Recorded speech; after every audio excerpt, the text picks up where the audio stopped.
अस्सलाम वालेकुम नाज़रीन, उर्दू कवरेज के साथ खुश आमदीद। आज हम मौजूद हैं मुल्तान कैंट में मौजूद हैं और हमारे साथ मौजूद हैं टॉलमैन लकी खालिद हनीफ, जो मशहूर हैं टॉलमैन के नाम से, और ये वाकई दुनिया के सबसे लंबे इंसान हैं, टॉलमैन है।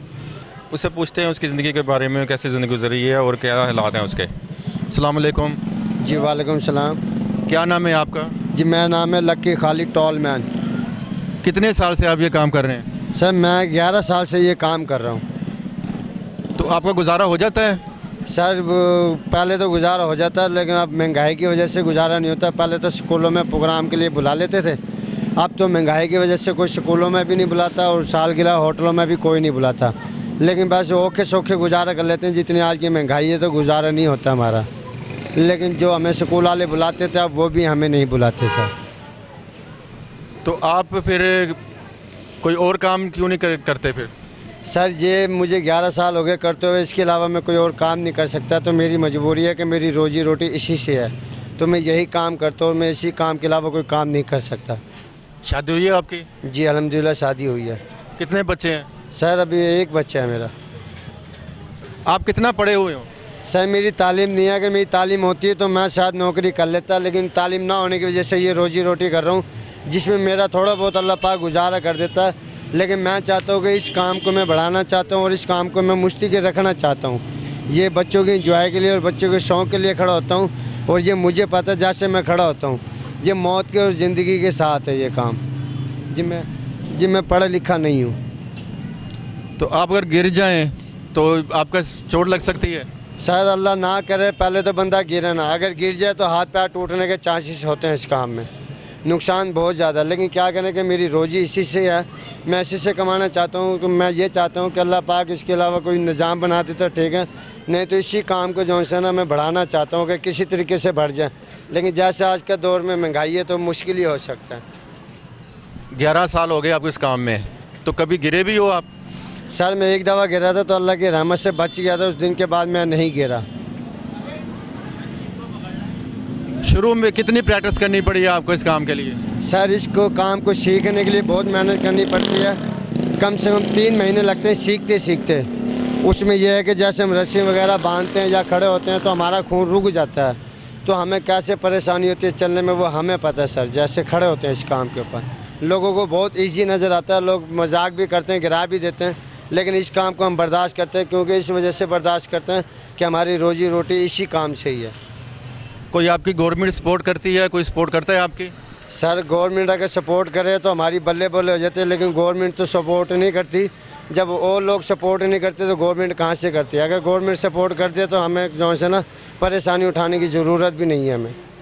महंगाई के बारे में आपकी क्या राय है?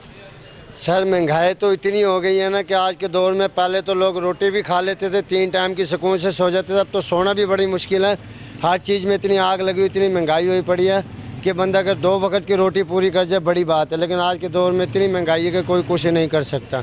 ये इमरान खान जब से आया तो इतनी महंगाई हुई है, अगर ये कुछ सोचे तो मुल्क का कुछ हो सकता है, वरना मुल्क का कुछ बन नहीं सकता। जैसे मैं परेशान होता हूँ तो ऐसे हमारे और भाई भी परेशान होते हैं। अच्छा टालमैन साहब, आप इतनी देर खड़े होते हैं, थकते नहीं हैं आप? सर जी थकने की ना पूछो, इस काम में जो से रियल जो टाइम है ना वो होता है 2 घंटे 1.5 घंटे, हाथ मार 2 घंटे 3 घंटे होता है, लेकिन हालात की वजह से जो है ना लोग हमसे 4-4 घंटे लेते हैं। लेकिन मैं अभी आधा घंटा खड़ा हूँ, मेरी लात ऐसे चकड़ी गई है और खून रुक गया, मुझे पता होता है जैसे मैं खड़ा होता हूँ। इस पे खड़ा होना इतना आसान नहीं है और इतना सौखा नहीं है। लेकिन मैं गवर्नमेंट को एक बात ज़रूर कहना चाहूँगा कि अगर वो जितना हो सके कि फ़नकार लोगों को जो से तावन करे, उसको जो है ना उसके बारे में सोचे। हम फ़नकार हैं, छोटे से फ़नकार हैं, हम चाहते हैं कि बच्चों को रोज़ी करने के लिए हम कमाते हैं, हम बच्चों को एंजॉय करते हैं। अब वो एंजॉय वाली कोई बात ही नहीं, लेकिन हम चाहते हैं कि गवर्नमेंट किसी तरीके से हमारे साथ तावन करे, हमारे साथ मेहरबानी करे, क्योंकि हमारे जैसे हालात हैं तो हमें नहीं लगता कि हम आगे बढ़ जाएंगे।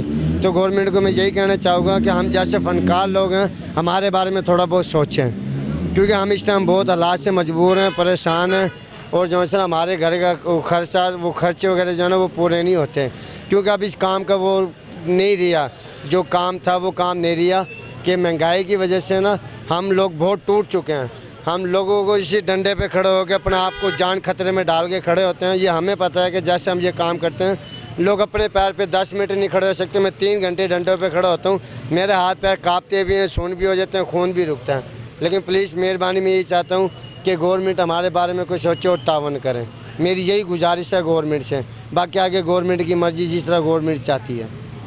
नाज़रीन, आपकी मुलाकात करवाई है लकी खालिद हनीफ साहब से, जो टालमैन हैं मुल्तान में, और इसी तरह के बहुत से और लोग भी हैं जो ये बिज़नेस करें, जो ये काम करते हैं, मगर आजकल इनके हालात बहुत ख़राब हैं और ये किसी को बता भी नहीं सकते और ये काम भी नहीं छोड़ सकते, कोई और काम भी नहीं कर सकते। इसलिए मेरी गवर्नमेंट से ये अपील है कि इस तरह के लोगों को भी इनका भी ख्याल रखना चाहिए गवर्नमेंट को। इनको कोई नौकरियां देनी चाहिए, क्योंकि ये फ़नकार हैं, फ़नकार को इज़्ज़त देनी चाहिए। जैसे ड्रामों में, बड़े बड़ी जगहों ड्रामों में काम मिलते हैं, इस तरह के ये भी फ़नकार हैं, उसी तरह के फ़नकार हैं, और इनको भी कोई गवर्नमेंट की सपोर्ट होनी चाहिए ताकि ये अपनी रोज़ी बेहतर तरीके से कमा सकें। इसके साथ ही उर्दू कवरेज की टीम फैसल सईद चौधरी एडवोकेट और कैमरामैन सफ़र को इजाज़त दें। नए प्रोग्राम के साथ हाज़िर होंगे। अल्लाह हाफ़िज़।